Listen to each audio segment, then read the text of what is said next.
Every week in New Zealand, 2 people will be diagnosed with motor neuron disease and 2 people will die from it. Right now, about 400 people are battling it. There's no known cure yet, but a treatment dubbed a game changer will soon be available for those with a rare genetic mutation. Only 1 patient here currently has access to it. This is part 1 of my 3-part series on motor neuron disease. Jimmy King is recovering from his monthly lumbar puncture, an uncomfortable procedure he travels 250 k's to have, but he never complains. In fact, he welcomes Torfason being carefully injected around his spinal cord as part of a drug trial. It slows down the rate of his motor neuron disease and gives him a better quality of life. Just got rid of the fatigue, because that was one of the worst things too. Just getting up off out of a chair or something was hard work. But yeah, now back working full time pretty much, after not working at all, so I definitely can't complain about that one.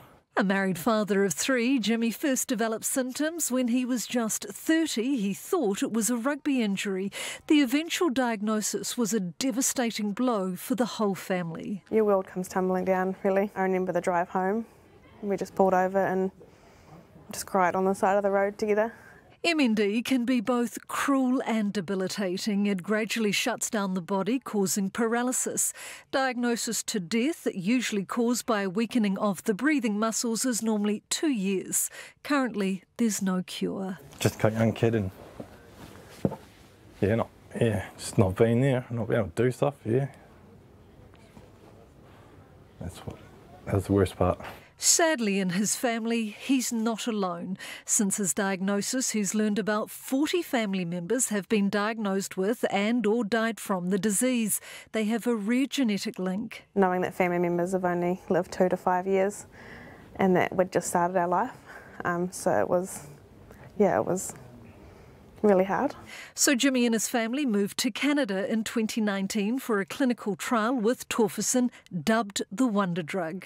It's been an absolute game changer, and I 100% believe Jim would not be here today if he didn't have that drug. Then they made arrangements to have the drug provided to Jimmy in New Zealand and were able to return home. He's the only Kiwi patient able to access it here. But that's about to change. The maker of the drug Biogen has just announced an early access program for Kiwis diagnosed with motor neuron disease caused by the SOD1 gene mutation. It's big news. Jimmy King believes anyone who can get the drug early enough won't have any symptoms. Knowing that we've got family members with the gene and with symptoms, it's real great hope for them. Jimmy King hopes to one day donate his brain to help find a cure.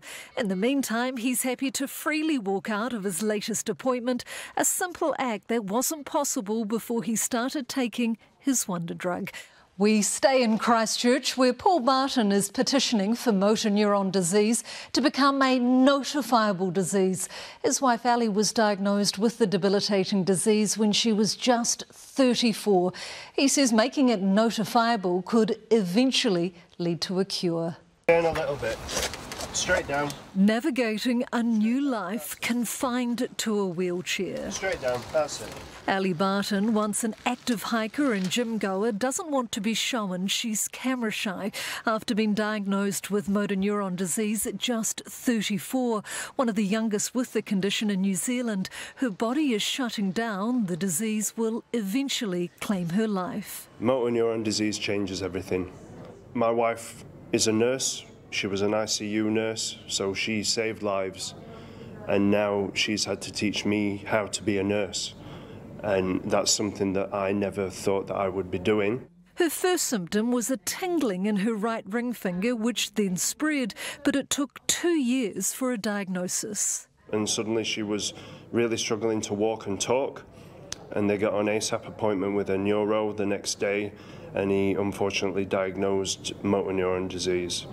I think she handled it better than me. I was a wreck, to be honest. He struggled with the fact there's no cure and a lack of information. And that prompted Paul to petition for MND to become a notifiable disease, which would mean every case would have to be reported to government authorities. They're missing out on so much data because it's just needle in a haystack otherwise.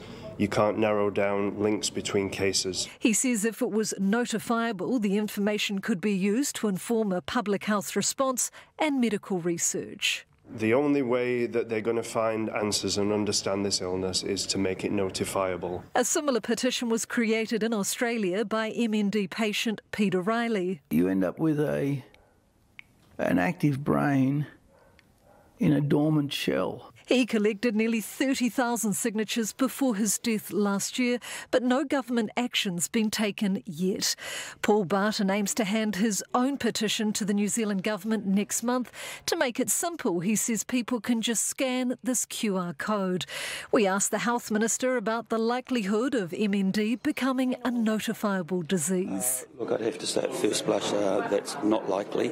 He says that's because MND isn't an infectious disease. New Zealand has one of the highest incident rates of motor neuron disease in the world, with higher rates in occupations involving the farming industry. From diagnosis to death, it's normally about 2 years. Ali has lasted 5 years, and like many other MND patients in New Zealand, no one in her family has ever had the disease. Her diagnosis was out of the blue. To be here together as we are. But she takes strength and solace from monthly meetings with other patients, their time to share an experience they never thought they'd have to. Now we head to Auckland, where scientists are celebrating an important breakthrough after zeroing in on a rare genetic mutation causing motor neuron disease. Their work is now being published in the journal Brain. I spoke to the lead scientist. So this is some brain tissue that's been stained to see where the proteins lie. It's precious and invaluable. Human brain tissue, and more than 40 Kiwis and international patients, many who died from motor neuron disease, generously donated theirs to Dr. Emma Scotter. It's led to a medical breakthrough. She and her team at University of Auckland have figured out how to tell the difference between harmful and harmless mutations of a rare gene causing the disease. I would say it's a breakthrough in understanding the genetic code. So we're really excited that you can now look in the tissue and understand what went wrong. So for those who have a genetic test that gives a red flag for the gene, it can be determined whether they're at risk of MND or not. Work towards a treatment which would eliminate rogue versions of the gene is now underway in Dr. Scotter's lab. She's also working with live patients who donate blood to test their genes to determine a genetic cause. That's what people really want to know. What does this mean for my children? Are they at risk? And in one case, we've been able to go back to the family and say, we found the cause of your motor neuron disease, and the family were able to be tested, and the younger generation could have a baby born free of that gene. She describes it as the most amazing and heartwarming experience from their genetic testing. Being able to change the fate of a family, no longer passing down this gene and risking passing down motor neuron disease. That's amazing. Yeah, the whole team were in tears. Yeah. About 400 Kiwis are tonight living with motor neuron disease. In about 90% of cases, there is no known family history. The rest is known to be inherited. Scientists have linked 35 genes to the disease and believe environmental toxins play a role. What's not in doubt is the disease can be brutal. People lose the ability to move everything, including the muscles of breathing. From diagnosis to death, around 2 years, total of 3 years from onset. That's the average. She now hopes her work will continue to provide important pieces in the giant puzzle of motor neuron disease. Amanda Gillies, News Hub.